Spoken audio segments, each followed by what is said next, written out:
આપ્યું હતું લૂંટ નથી, દેશ માટે પૈસા ભેગા કરવાના હતા, પણ અંગ્રેજોએ આરોપ રાખીને લૂંટનું નામ આપ્યું છે. અને રામપ્રસાદ બિસ્મિલને જેથી ફાંસીના માથે ચડાવ્યો, એટલું કીધું રામપ્રસાદ ફાંસીના માથે ચડાવી દીધો છે, તારી છેલ્લી ઈચ્છા હોય બોલી જા. આ દેશના યુવાનોને શીખવા જેવી વાતો કાંઈ કરું છું ભાઈ, છેલ્લી તારી ઈચ્છા હોય બોલી જા. ત્યારે દેશનો યુવાન ફાંસીએ ચડેલો એક ભૂદેવનો દીકરો, બ્રાહ્મણનો દીકરો રામપ્રસાદ બિસ્મિલ એટલું બોલ્યો તો ભાઈ મને મારું મોત સામું દેખાય છે, મારી સધી સામું દેખાય છે, મને મોતની બીક નથી, પણ મારી છેલ્લી ઈચ્છા છે મારી જનેતાને એકવાર બોલાવી દો, મારી માને એકવાર બોલાવી દો, મારે મારી માનું મોઢું જોવું છે એકવાર. રામપ્રસાદ બિસ્મિલને ફાંસીના માંચડે ચડાવ્યો. સાહેબ યુવાનની કરુણતા તો તમે જુઓ.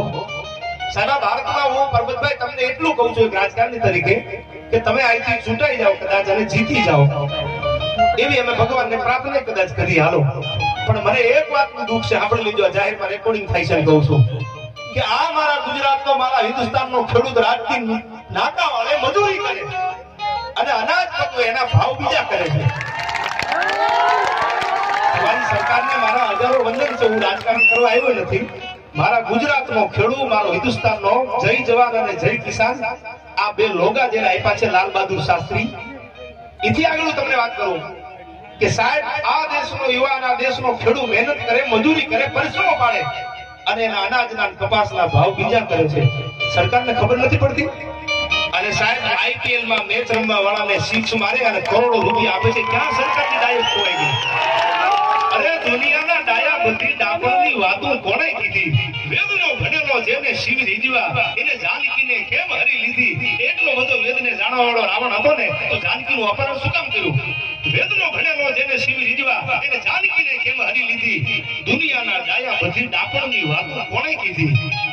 સરકારને હું આ મારે કાંઈ હું કાંઈ ચૂંટણી લડવી નથી, આમ કદાચ આ ઉભો રહું તો જીતીએ જાવ તો બીજી વાત હોય નહીં, પણ એટલું કહું છું સાહેબ મારા ગુજરાતના ખેડૂત સામું જોજો હો સાહેબ. જેના છોકરા, જેના બાળકો છે ને એ વાડીમાં મોટા થાય છે સાહેબ, ધરતીમાંથી કયું જનાવર હાલ્યું જાય છે એની ખબર ન હોય, એના મોઢામાં છોકરા મોટા થાય છે, એની સામું સરકારને કહેજો થોડુંક ધ્યાન આપે. પછી મોટી મોટી લોનો દેવી હોય ને તમારે આપજો, પણ સડીઓ વગરના રખડે છે ને છોકરાઓના ખેડૂતના, એના સામું નજર કરજો. આની વાત મારે આપણે કરવી છે, ક્યાંય નથી મળ્યો ભાઈઓ.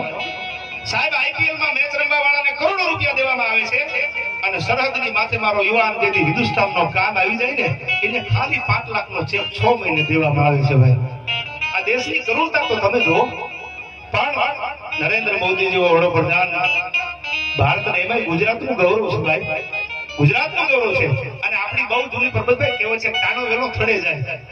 ગમે એમ તો આપણા ગુજરાતના ને એટલે એને ભાવ અને પ્રેમ તો રહ્યા કરાયા. છેલ્લે મારે જે આપણે વાત કરવી છે, વિશેષ આપણે આ કઈ વાત ઉપર જવું નથી, પણ આ બધી બળતરા હોય એટલે ક્યારેક બોલાઈ જતું હોય.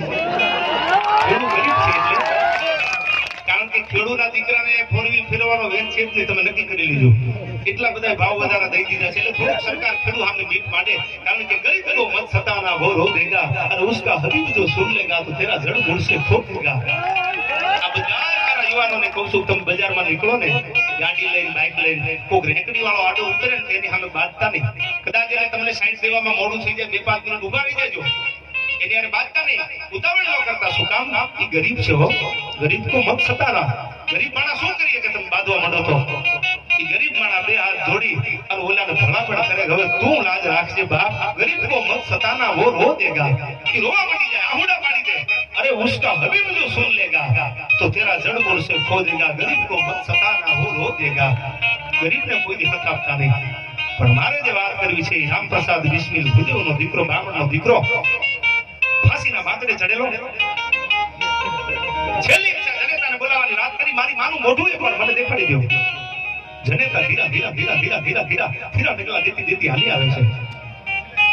પોતાની માને જોઈ અને ભરતજી રામપ્રસાદ બિસ્મિલની આંખમાંથી આંસુડા પડવા માંડ્યા.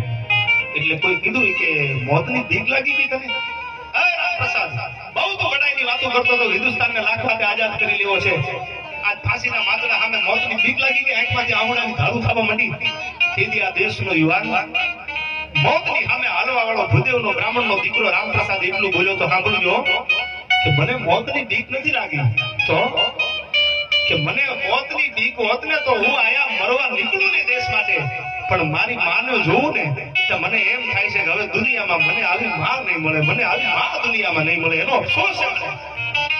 આના આબોડા પડે છે. બાકી હું राम प्रसाद बिस्मिल છું सरफरोशों की तमन्ना, अरे अब हमारे दिल में है देखना है जोर कितना बाजुओं का दिल में है. આવી જાય તો પાણી દેખાડી દઉં કે હિન્દુસ્તાનનું પાણી કેવું હોય.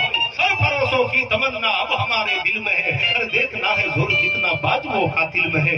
આ બોલવા વાળો કોઈ દી મોત થી દીવે નહીં, અને મોત થી દીવે ના કોઈ દી ઇતિહાસ હોય નહીં ભાઈ. પણ છેલ્લે વાત મારે કરવી છે. પાદરમાં મળ્યા છે ખીમાણા પાદર. અહીંથી થોડાક આગળ હાલો એટલે ખીમાણા વાસમાં અમારો લખો પીર ગોહિલ બેઠો છે.